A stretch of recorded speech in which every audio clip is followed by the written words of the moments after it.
Hello students, आज हम early discovery of atoms के बारे में पढ़ेंगे।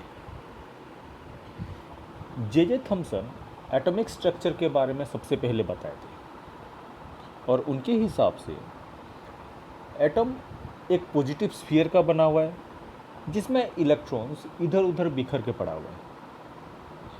Therefore this is called as plum pudding model और else it is also called as watermelon model.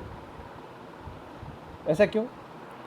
Because अभी जो तरबूज है, तरबूज का लाल स्फीयर जो रहता है वो है पॉजिटिव आयंस और उसमें जो काला काला बीज है that is electrons.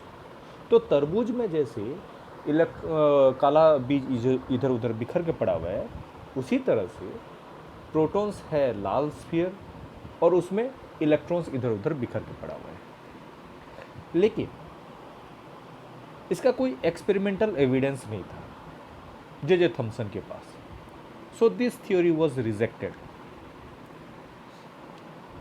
And this was proposed that it was a sphere and electrons were embedded in the positive sphere.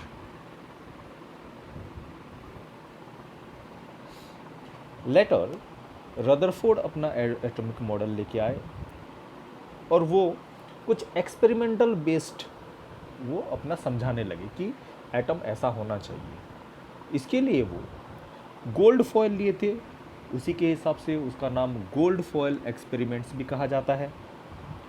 और एक्सपेरिमेंट करने के लिए वो अल्फ़ा रेज स्कैटर्ड कर रहे थे और उसी के हिसाब से उसको अल्फ़ा रे स्कैटरिंग एक्सपेरिमेंट भी कहा जाता है।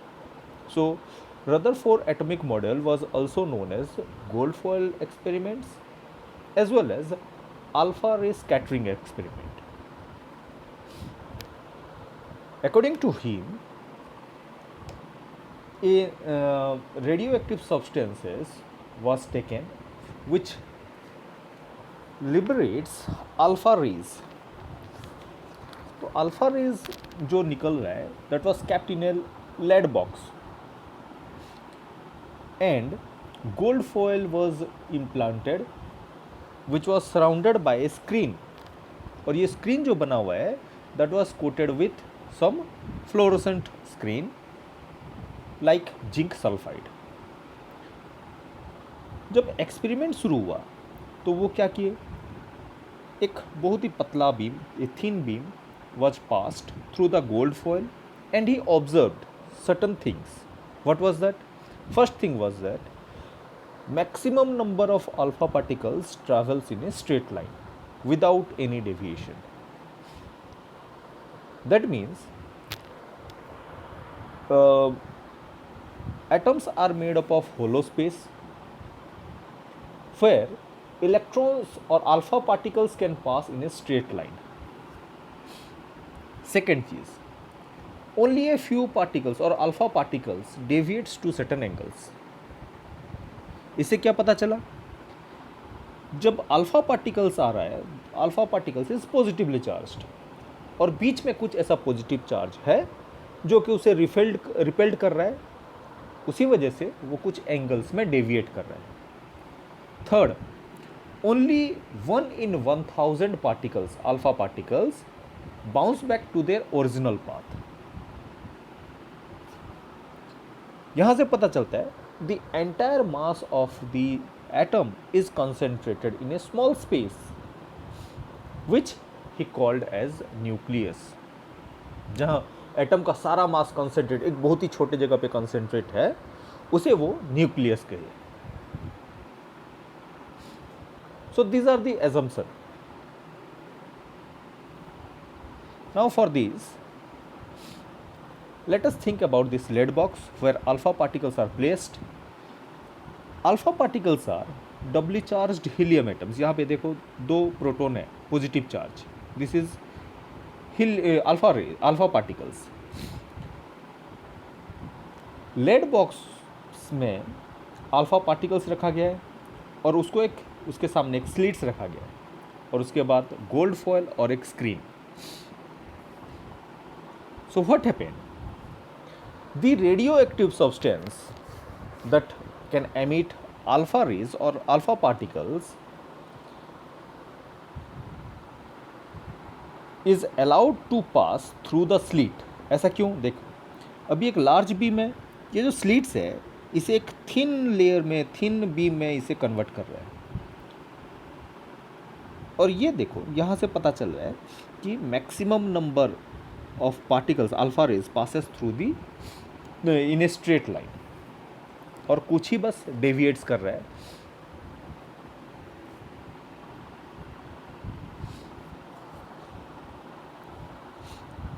This is a straight line where maximum number of alpha particles passes through undeflected or without any deflection. And the blue lines, that means the few number of alpha particles deviates to certain angles. अभी यहाँ पे क्या हो रहा है? Atoms बहुत large space का बना हुआ है, maximum is empty where electrons are revolving. तो alpha particles without deviation pass कर रहा है, लेकिन बीच में पॉजिटिव चार्ज के होने की वजह से ये कुछ एंगल्स में डेविएट कर रहा है, अंडर सर्टन एंगल्स। और बहुत ही कम ऐसा पार्टिकल्स हैं, या फिर बहुत 1 in 1000 अप्रोक्सीमेटली वो उसमें अगेन बाउंस बैक कर रहा है, जैसे कि ये। बहुत कम क्यों हो रहा है? बिकॉज जो न्यूक्लियस है वो बहुत छोटा है। अभी हम एटम को अगर कंसीडर करेंगे फुटबॉल ग्राउंड, और बीच में अगर फुटबॉल रखेंगे तो वो है न्यूक्लियस, तो इतना छोटा होता है। उसी की वजह से 1 in 1000 पार्टिकल्स बाउंस बैक कर रहे हैं।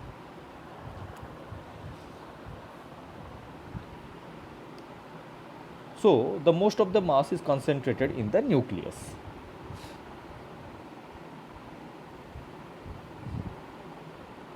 Now it has some limitations. What was that? According to Maxwell, अगर कोई भी एक चार्ज्ड पार्टिकल दूसरे चार्ज्ड पार्टिकल के चारों ओर घूमता है, then it continuously emits energy. जब कोई भी सब्सटेंस एनर्जी लूज कर रहा है, then it will move in a spiral motion, जैसे कि यहाँ पे दिखाया हुआ है। एज ए रिजल्ट, ऐसे धीरे धीरे धीरे धीरे न्यूक्लियस के पास आते आते वो इलेक्ट्रॉन कोलाइड करता है और एटम डेस्ट्रॉयड होता है, जैसे कि ये। अभी रदरफोर्ड के हिसाब से एटम का 2 पोर्शन है, एक है न्यूक्लियर पोर्शन और एक extra nuclear portion. Nuclear portion में प्रोटॉन है और एक्स्ट्रा न्यूक्लियर में इलेक्ट्रॉन रिवॉल्व कर रहा है न्यूक्लियस के चारों ओर, जस्ट लाइक ए प्लैनेट। जैसे कि सूरज रहता है बीच में, उसके चारों ओर प्लैनेट्स घूमते हैं, उसी तरह से। So it is the planetary model of atom. लेकिन क्लासिकल मैकेनिक्स, जैसे कि मैक्सवेल बताए थे, कोई भी चार्ज्ड पार्टिकल्स अगर दूसरे चार्ज्ड पार्टिकल्स, अभी इलेक्ट्रॉन तो नेगेटिवली चार्ज्ड और न्यूक्लियस है पॉजिटिवली चार्ज्ड, सो अगर इलेक्ट्रॉन न्यूक्लियस के चारों ओर घूम रहा है तो it will continuously radiate energy और लिबरेट्स एनर्जी। उसी के वजह से इसका स्पाइरल मोशन में घूम रहा है और धीरे धीरे करके वो न्यूक्लियस के नज़दीक आ रहा है। और जब पूरा कोलाइड करता है तो positive negative intermixed and atom get collapsed और it get destroyed. This was its limitation. और रदरफोर्ड इसके स्टेबिलिटी के बारे में कुछ बता नहीं पाए।